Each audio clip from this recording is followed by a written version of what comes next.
Hello friends, hope you're well. Playing with sound a lot, listening, really, really letting myself stay in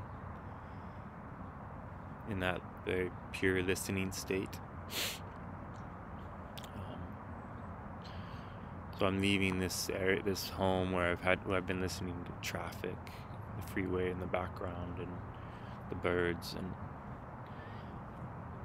different neighbors, things, and moving to a place with much more natural sound. And Carlos used gazing as a means with mushrooms and with power plants. He was taught how to isolate sounds. So he'd be like looking at an entire scene in the wilderness, and all these sounds all at once are happening. But he could zone in a particular area and only hear and turn off all the other sound and listen to just that particular area, because his dreaming body was placed separate from where he physically was. And by doing that, he could get so close to just it that it was, but it's a very strange thing. And then he could zoom back out and zoom in a different area and listen there, and then he could allow it all to flood back in, and it's like playing with an orchestra within your perception. And I was at a concert where I was able to, like, it was in set break and they didn't have any set break music because the system was all jacked, and so I was listening to all these people talk, drunken, coked out conversations, and I mean other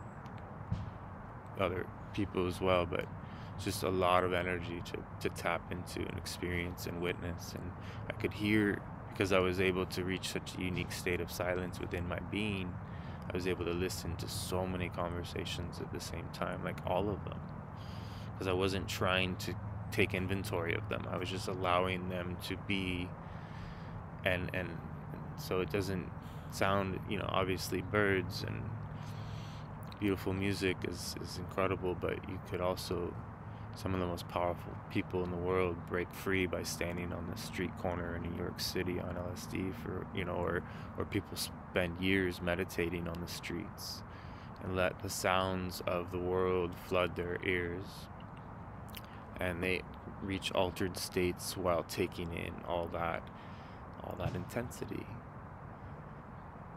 And it's so incredible to be able to just listen, like as if you were blind. You would have to assemble the world with your ear hearing, with what you hear. So we can activate our senses. Our eyesight can get even better when we reach altered states where we can, it's like a part of us is looking that is separate from the eyes, and then it allows the eyes to like zoom in, or so it's just a matter of, I think because when we move beyond the five senses, when you start utilizing perception in a unique way, it helps you understand how to make use of your senses in new ways, how they ultimately aren't,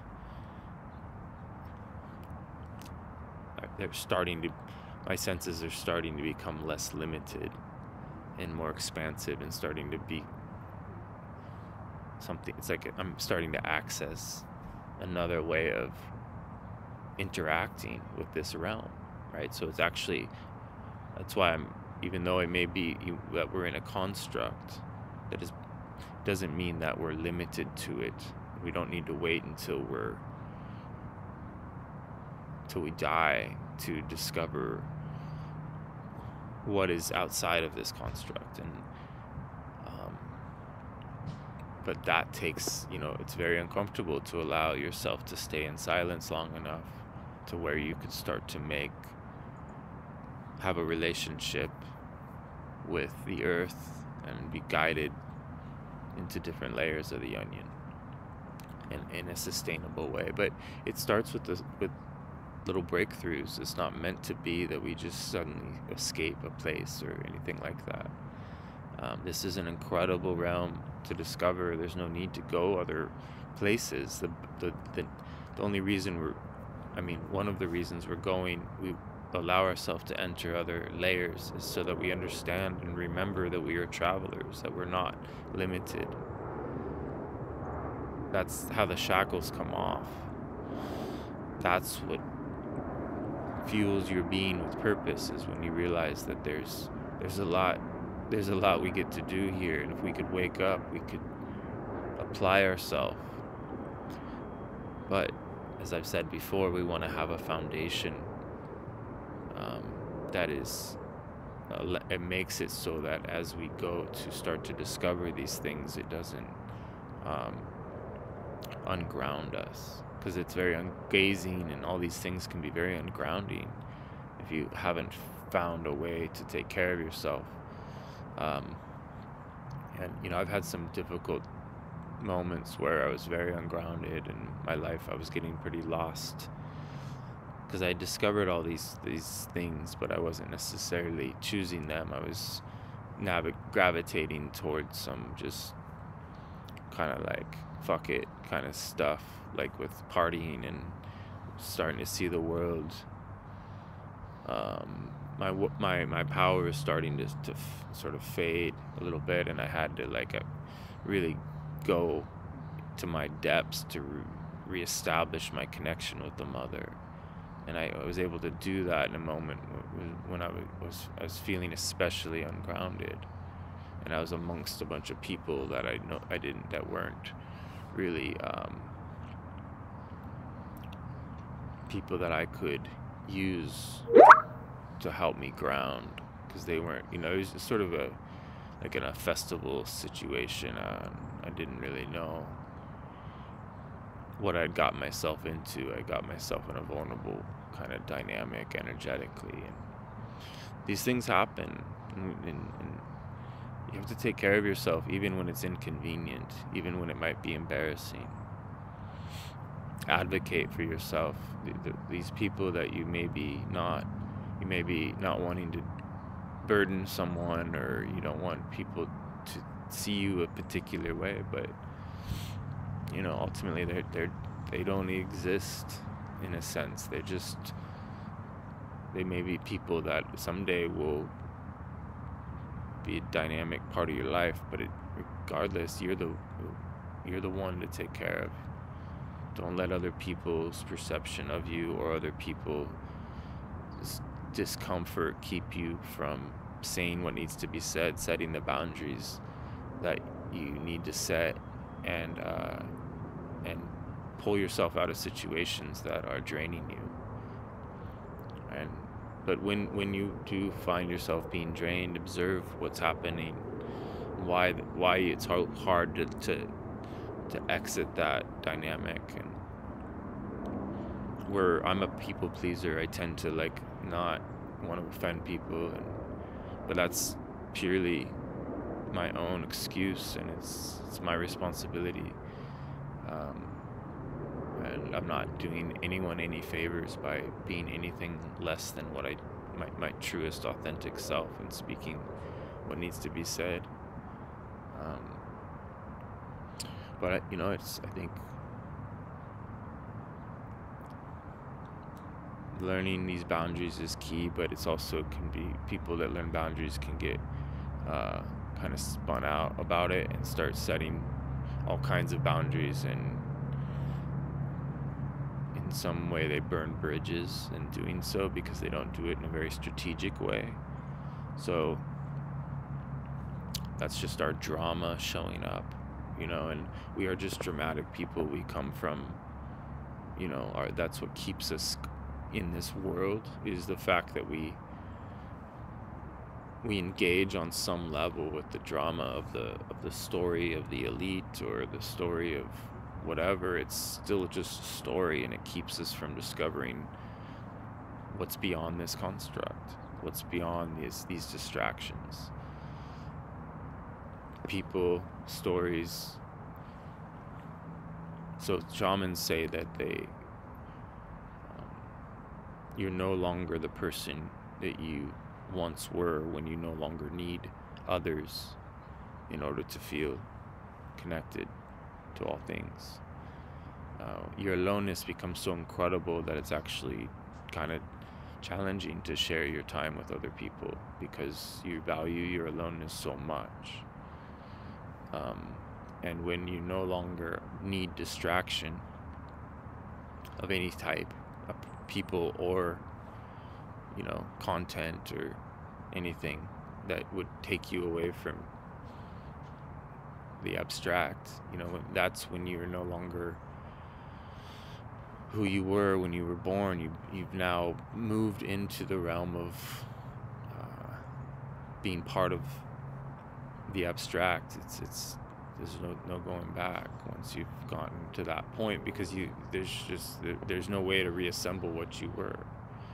And this is a massive thing, an incredible discovery. Aloneness is all oneness, and when you really are thriving, and it happens with the Earth Mother. I mean, if I can't imagine being able to do this without having this incredible connection to the sentient consciousness of the Earth, or to the sentient consciousness of the sun. The sunlight is a miracle of we are luminosity, and we draw from this incredible being that communicates. Carlos would talk to the sun for hours. It's an incredible thing to do.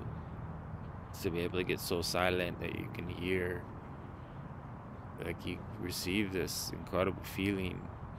And that's all messaging is feeling. We break it down into words and reduce it into these linear ways of things, but ultimately when you're no longer needing that, you can have animal communication, and you can have communication with other sentient creatures like stones and plants and trees. And it seems woo-woo to people, but it's so not. It's just an energetic dynamic, and it's a lot of people make stuff up though, and they're pretending that they're having these elaborate conversations,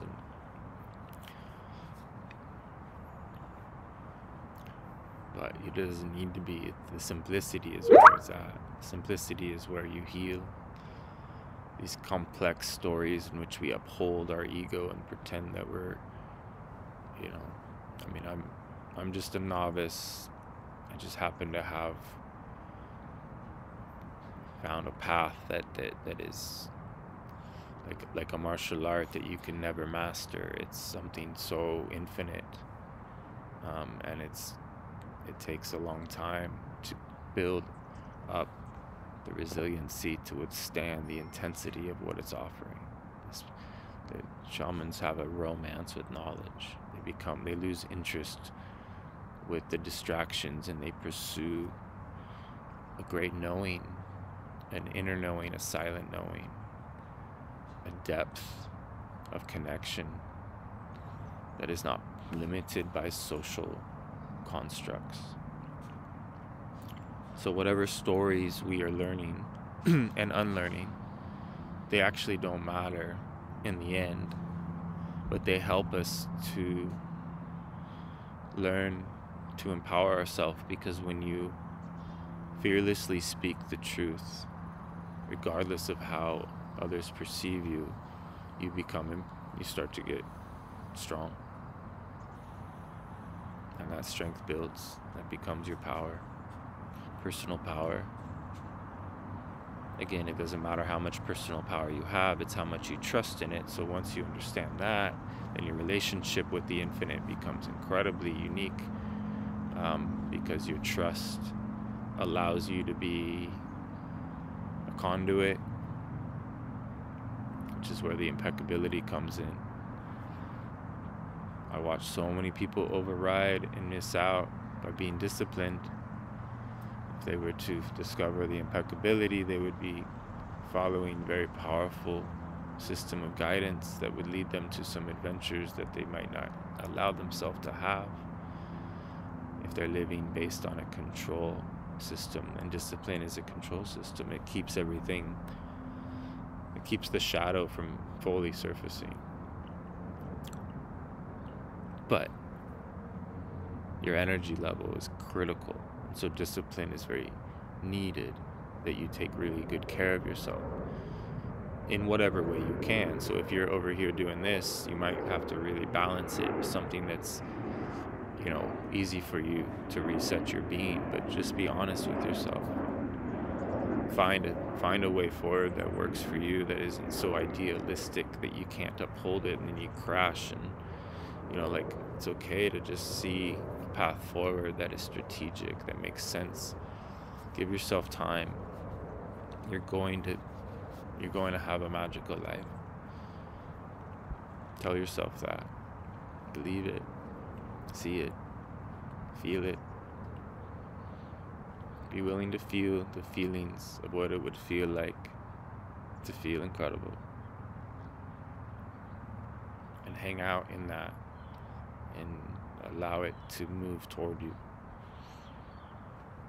And then your ability to receive that is like your ability to receive love, your ability to receive compliments, your ability to receive feedback, difficult and positive, all of it.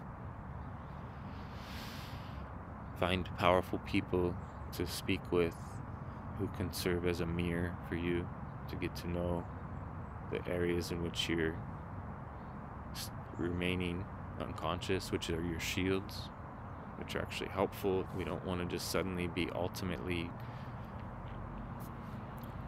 this is a dance, it's delicate. It's okay. We're very resilient. So even if we've gotten to the place where things got pretty out of balance, we can reestablish and ground and stabilize.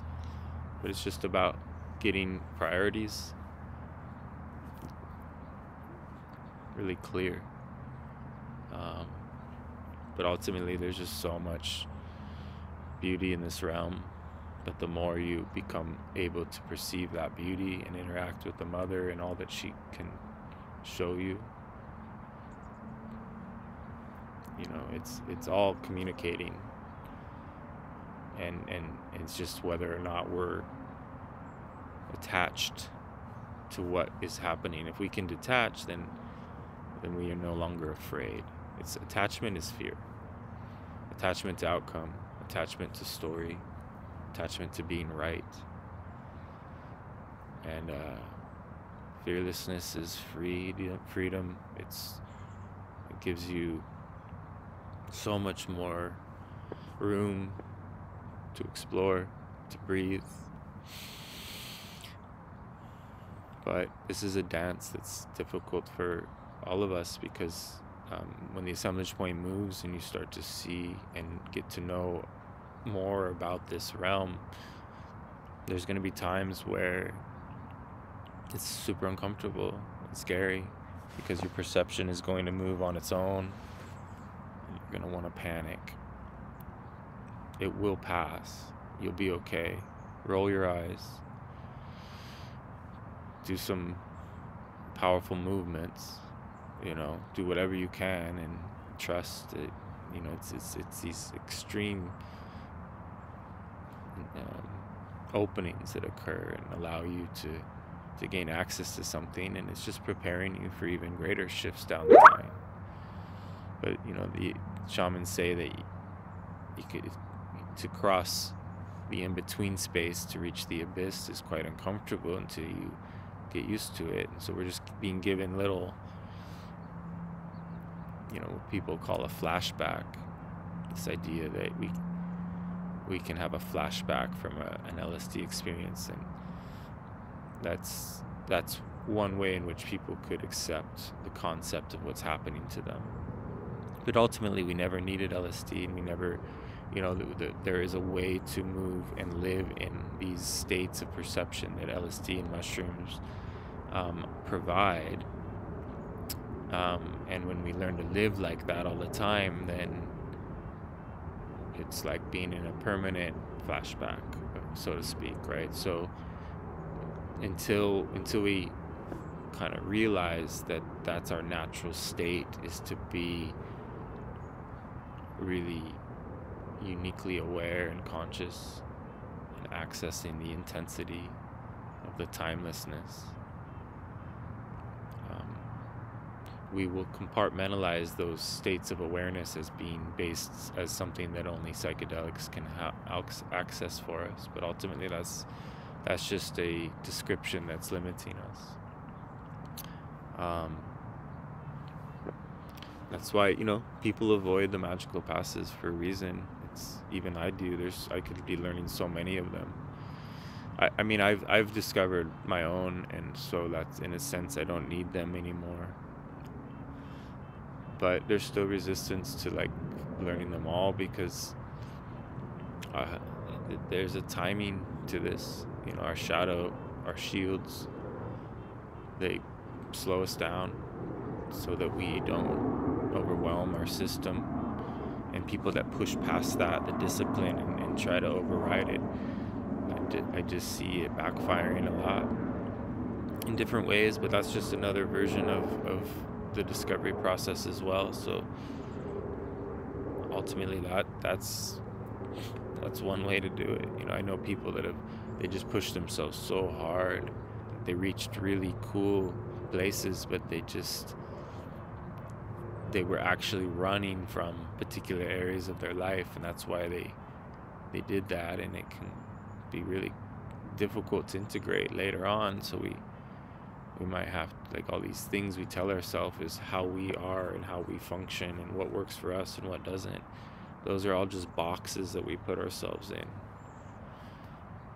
and then they keep us from being able to integrate, because we telling ourselves a story that isn't sustainable. And so it's all just this like mental construct that is just based on the fact that there's a program running. And this is how we get to know that, is by being honest about the way our particular program is playing us. And eventually we can learn to play it, and we can start taking our power back. And people say that, power is something to avoid, and it's just not the case. This is a world of power.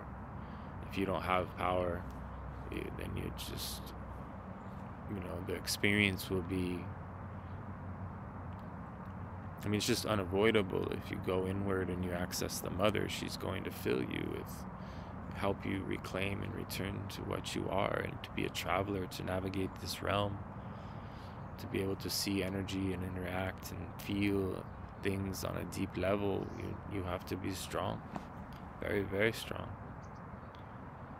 There's a really cool video I watched of this, like, I think an East Indian man out on the desert and on LSD recording himself, and he's just like, you can just see it, he's feeling it, like he just keeps saying, you have to be strong, you have to be strong. Like, I'm not able to convey how powerful it was in this moment, but he was in the zone. And if you can get yourself to places like that, and you don't need the LSD, you could do the movements, and go to a place and be alone in the dunes, where all you can see every which way you look is just dunes, or the desert, and allow the feeling to jolt you, allow this intensity to flood your being, move through you, it will heal you. It may be, you never know when you're gonna have a pretty significant breakthrough. And that's kind of the trust dance, right? It's like, oh, I'm doing all this work, but I'm not getting where I want to. And, well, this isn't gonna just suddenly, it's not gonna be easy. If it were easy, everyone would do it. This is full on what I'm talking about. It's absolutely, a lot to receive. And yet it's the simplest thing in the world, and it's what we are naturally, and it's just the program that tells us, that it's not possible. And so it's just unlearning. It's just coming out of this heavy, dense, limited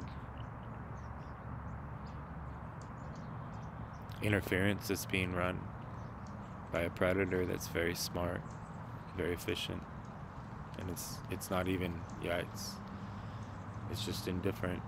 It's just seeks your light. It's nothing to be at odds with, just like you seek the sunlight. It's in a different layer of the onion. It's projecting itself into this realm in order to, you know, gain the nourishment that it seeks. And we ultimately just have this uh, incredible opportunity.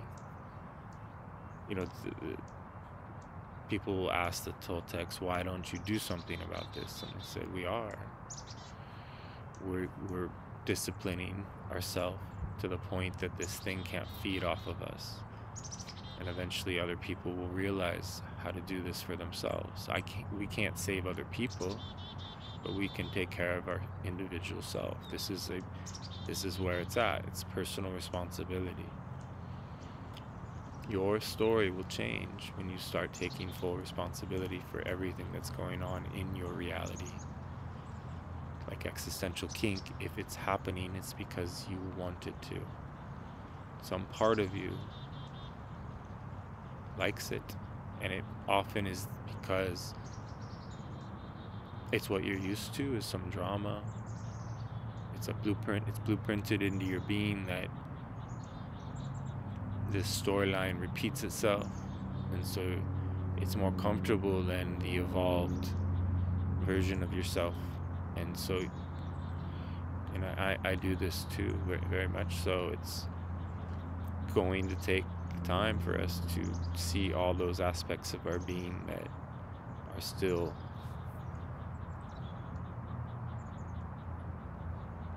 inviting in an excuse, a reason why we would limit ourselves. But again, it's all necessary and beneficial to know, and we can't fast forward this process. It's not like we're meant to be born into total consciousness. Therefore, that's why I'm not at odds with any of what's happening. It's the perfect setup for going from a stage to another stage, and it's what we are told, that the world is a stage. It really, the drama, the construct, it's a massive distraction. Thank you, friends.